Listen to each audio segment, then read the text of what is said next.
भैया, आज सुमारी को आ गए। अब तो फर्नीचर का नया थे क्या हुआ? अरे आओ बैठो। क्या करे हम मुजफ्फरपुर स्मार्ट सिटी में बन रहा है। क्या बात कर रहे हैं? इस बार के महीने में कैसा में स्मार्ट सिटी बन रहा है?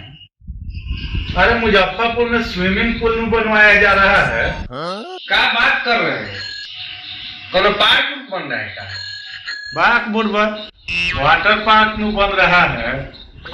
क्या बात कर रहे हैं? अरे ये मोदी जी का न सपना है, काम लगवा दिए हैं अपने नगर विकास मंत्री और नीतीश कुमार। वो आदमी डट के काम कर रहा है। लोग क्या बात कर रहे हैं? तो गजब गजब काम कर रहा है मुजफ्फरपुर में लोग। नहीं, पूरा बिहार भर में वाटर पार्क बन कितना बन गया।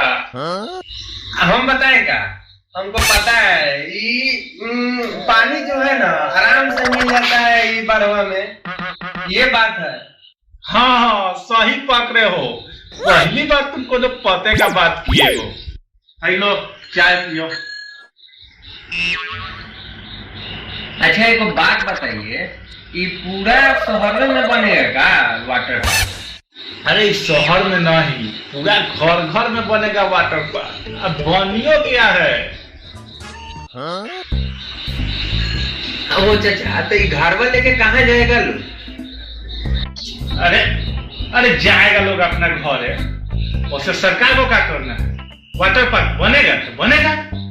ओ सुशासन बाबू नगर विकास मंत्री सुरेश शर्मा जी, दोनों आदमी को शर्म अगर आ रहा है तो वाटर पार्क में आके डूब न जाइए। दांत मर दे कर